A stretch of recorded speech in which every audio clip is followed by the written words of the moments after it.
What's up guys, today I'm going to teach you guys how you can create this sick speed ramp rotation warp transition effect. Let's go.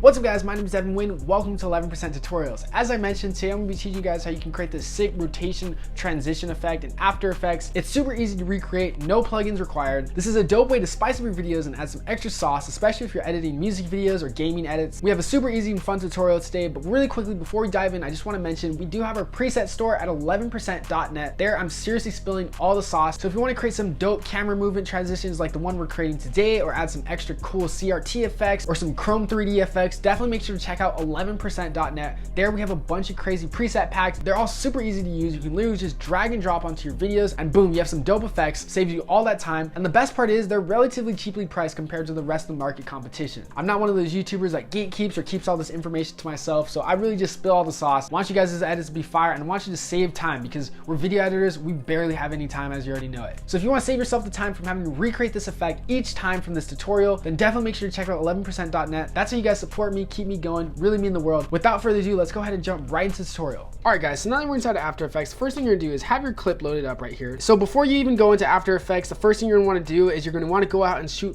a bunch of different clips of a bunch of different objects that are in the similar shape or size or position, whatever that is. So for this case example, it best works with circular objects because we're doing a rotation effect. So you know the circle works the best. So I basically just went outside, found a bunch of objects that look like a circle, and then I filmed this clip of me inside holding up the watch and then holding it down and then holding it back up again, and I shot that in 4K as well because we're gonna be doing a lot of zooming in to just match up all of these nice little shapes and circles so that they help us create a nice seamless match cut effect. So once you have all your footage, now it's time to go ahead and start editing. The first thing you're gonna do is you're gonna go ahead and just select all of your pictures right here and drag this into your project as well. So now I have the pictures and I have my clip right here. So what I'm actually gonna do right now, it's gonna be pretty tedious, but don't worry, it's totally worth it. I'm going to go ahead and just line up every circular object right here in the same exact position. Now, very key important thing is you want to make sure you start with the biggest circle. So I'm just going to go ahead and turn off the visibility to make sure that I am starting with the biggest circle, in fact. So yep, that is correct. This wheel right here is the biggest circle in my entire list of photos right here. And the reason being so is because if you have any circles that are any bigger, you're not going to be able to scale down the image to match to the size because you'll be, the edges of the photos will be exposed. So now once you start with your biggest circle, we're going to start with this one as the frame of reference. So what I'm basically going to do is I'm just going to go ahead and turn this opacity down. So I'm just going to go ahead and turn the opacity down of the very top layer right here. And now what I'm simply going to do is I'm just going to go ahead and lock this layer in right here so I can't move this layer anymore.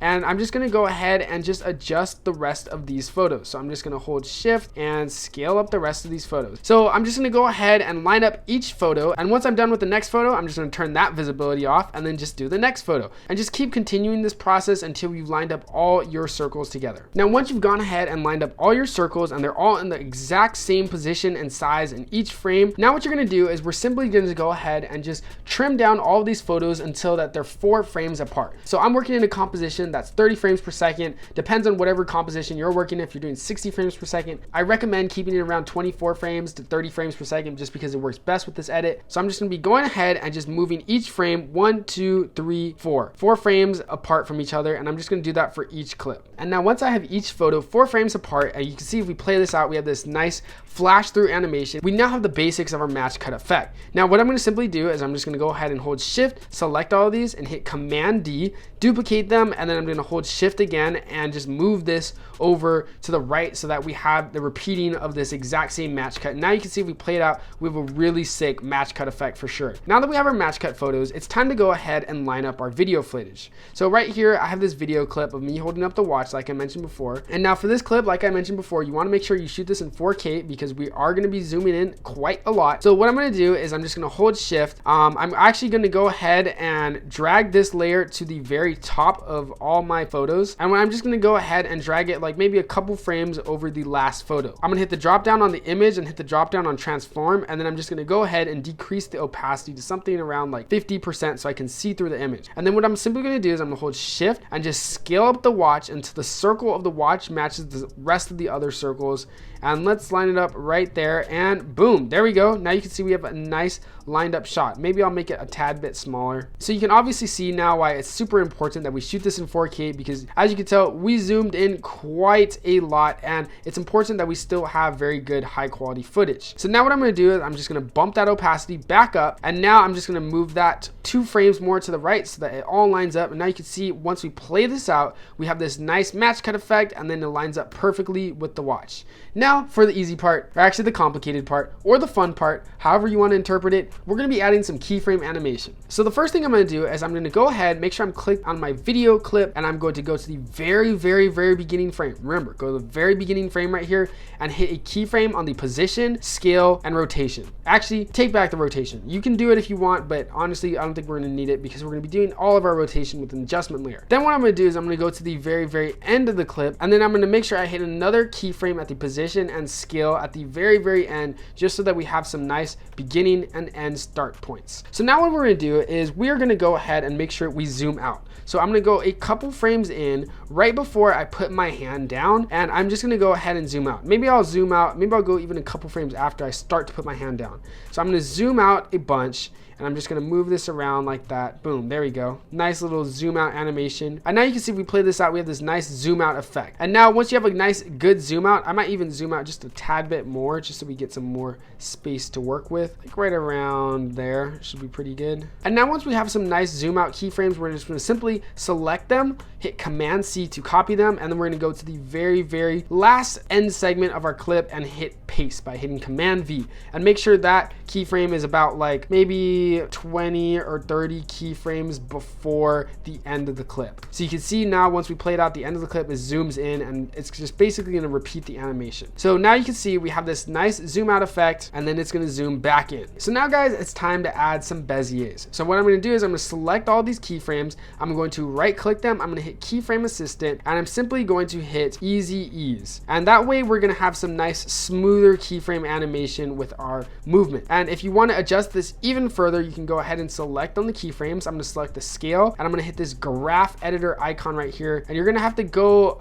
scroll up to the exact like amount where the movement is, and you can just basically go ahead and use these keyframes to get some nice smoother movements going on with your footage right here. So if you don't like the movement or position, you can basically just go ahead and adjust these keyframes and these little like nice Bezier lines right here. And you can also use these keyframe auto Beziers right here. I might use this one right here, or maybe that right there, just to smooth out these ramps. And that way we have a nicer, more smooth and natural like zoom in and zoom out. And as you can see, the smoother the ramp, the smoother the motion. So now what I'm gonna do is I'm gonna exit this graph editor by simply clicking it. And now I'm just gonna go ahead and make sure I realign the position keyframe so that nothing's super rough on this edit. So now you can see that it zooms out, it has a nice smooth animation, and then zooms back in. And as you can see, I also actually moved the position keyframes all the way in towards the very center, and that way it kind of imitates this like nice natural camera movement right here going on. And obviously, of course, I could just go ahead and adjust these position even further if I want. So we could do something like that, and then when we go ahead to zoom back in, I could just simply go ahead and readjust the position of the watch, because this part is really all entirely up to you and just how you creatively want the camera to move in your footage. So now once I have this nice somewhat smooth animation right here of the watch, it's time to go ahead and add our rotation effect. Now one really quick thing I do want to mention, as you can see, it's really tough creating natural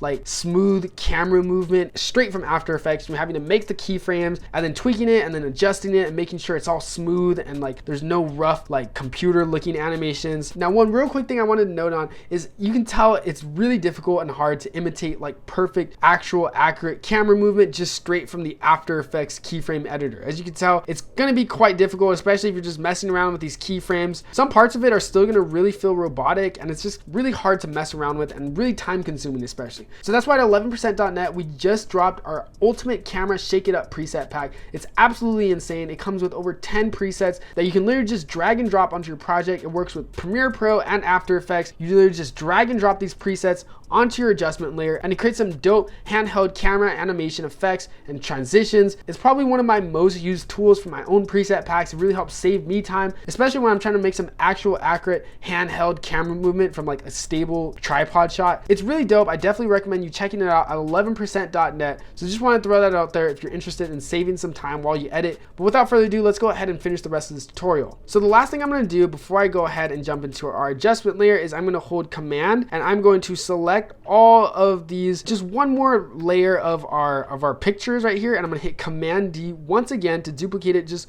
a third time. I'm going to hold Shift and I'm going to drag this to the very end of our composition. So that way, once we play it out, you can see we zoom back into the watch and then it cuts immediately to another shot of our circles that we have pictures of, so that it'll just continue the effect forever and ever. And if you want to perfectly line it up again, of course you can just go ahead, decrease that opacity right there, and now you can see where we really need to line up the rest, this final ending watch frame shot. So it's kind of right here in the center, and I might even scale it up just a tad bit more so it just matches a little bit more. And boom, just like that, there we go. We have some nice final camera handheld animation effects, and boom, just like that, there we go. We have a nice sick seamless transition from the watch to the rest of the other objects, and boom, you can just see this effect continues from the watch. We zoom back into the watch and boom, it just continues. It's a really dope seamless effect, seriously. Now it's time to add some rotation camera animation. Let's go. So the last thing we're going to do is we're going to come over here to our layer, we're going to hit new, and we're going to hit adjustment layer. And now you can see it's just created an adjustment layer right here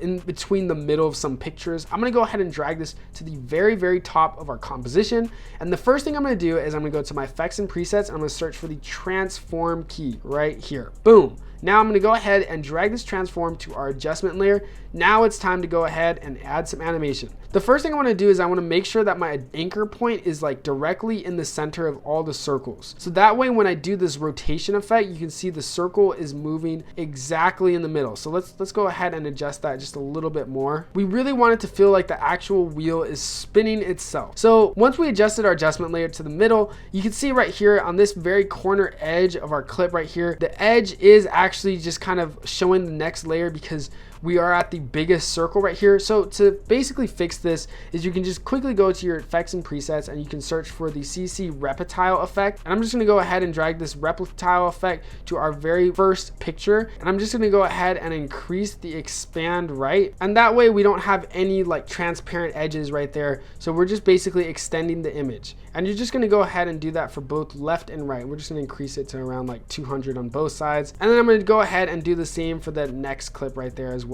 So now it's time to go ahead and add some rotation animation. What I'm gonna do is I'm of course gonna hit a keyframe at 0 at the very beginning of our rotation on the transform on our adjustment layer. And then as we approach the watch right here and we start zooming out, I'm just gonna go ahead and increase the number of times that we spun around to something around like 5. And now you can see we're gonna have a bunch of crazy rotation going on right here, and then it just perfectly transitions out. Now this part is really up to your clip and your preference. I might even go ahead and increase that rotation amount to something like 6 just to see how much faster the spinning animation would be. So let's go ahead and increase it to 6, and boom, there you go. That looks pretty dope already. And now of course, to just make it nice and smooth, I'm gonna select both of them. I'm gonna hit keyframe assistant. I'm gonna change these to easy ease keyframes.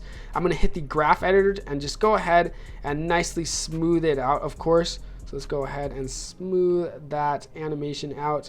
And now you can see we play that out, boom, we have some sick rotation animation right there. And now it zooms back in, and then now we're just gonna go ahead and rotate it out for the rest of the clip. So I'm gonna close this graph editor. Once again, I'm gonna hit a rotation keyframe right here.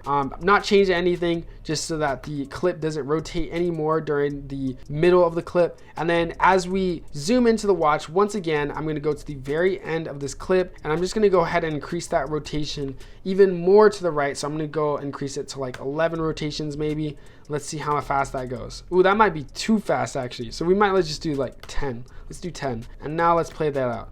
So boom, it spins in, we zoom out, then we zoom back into the watch and it spins again. Boom, there we go.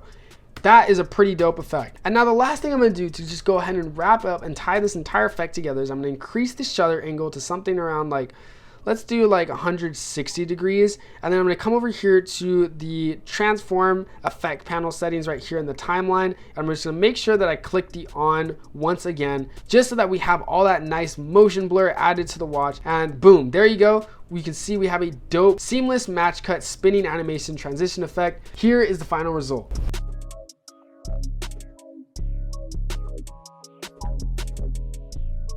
If you guys made it to the end of the video, I just want to say thank you again so much for watching. If you found any value or help from this video, please be sure to smash the like button and hit subscribe. It's free. All this content is free, so really it means the world to me. And once again, if you want to spice up your edits, save you a bunch of time, definitely make sure to check out 11%.net. We have a bunch of crazy preset packs there. And one other unique opportunity I want to share with you guys. Right now, we're actually looking to expand our store at 11%.net, and we're looking to you guys as the future of our store. We want to bring on more creatives, add you guys' creations and products to our store, and best part yet, help you guys make money passively. We're all video editors out here. I'm pretty sure you know how hard it is to find clients and keep a consistent flow of income, so might as well start making money passively making preset packs. We have tutorials linked on our channel and website on how you can do exactly that. And the best part is that you get 89% of the sale commission that you make from all your presets. All we're asking for is 11%. So if you're interested, definitely make sure to check out 11%.net. Hard to forget. And if you have any questions or thoughts, just feel free to email us here, or you can DM me on Instagram at shotbydevinhuynh. But once again, I just want to say thank you again so much for watching this video. Stay creative, and I'll see you guys in the next video. Peace.